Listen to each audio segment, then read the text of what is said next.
I call this one, The Legend Will Never Die! Hello streamers, welcome to M-Stream. Narito na ang iba't ibang detalye at movie connections at references na maaaring nalagpasan mo sa pinagkagulahang pelikula na Puss in Boots: The Last Wish.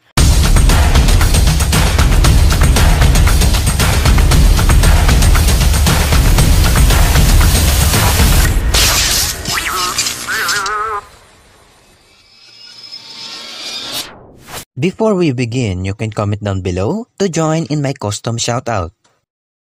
Sa istoryang ito, dito na pagtanto ni Puss na ubos na pala ang kanyang siyam na buhay. Yun ay dahil sa mga insidente na nangyari sa kanya noon.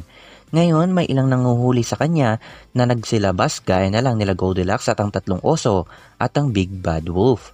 Para maibalik ang kanyang siyam na buhay, kailangan niyang maglakbay sa Dark Forest at hanapin ang Wishing Star at humiling. Naalala niyo pa ba ang Gingerbread Man? Makikita natin siya dito sa isa sa mga eksena kung saan nawalan ng buhay si Puss. Ito kaya. Siya lamang si Pinocchio na huli natin nakita sa mga pelikula ni Shrek. Alam niyo bang makikita rin natin ang isa sa mga Wicked Witch na kumonsulta rin sa doktor?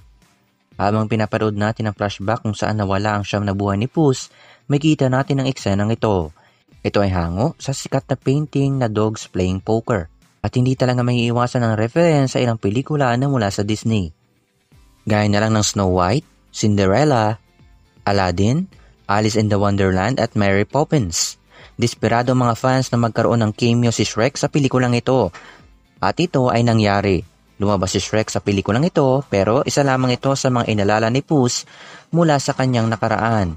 Pero napag-alaman din natin dito sa huling parte ng pelikula na sina Puss ay papunta sa Far Far Away Kingdom at sinabing, Off to find new adventures and to see some old friends. Ito ay nagkukumpirma na makikita pa natin sila kasama sila Shrek. At yan ang ilan sa mga nakita at nahinuha ko sa pelikulang ito. Nagustuhan mo ba ang video kong ito? Well, don't forget to leave a like, subscribe my channel, smash that bell. See you, mga ka-streamers. You gotta trust him. Look at those eyes. You call that cute? And with the paws, am I doing it? Stop. You're gonna give yourself a hernia.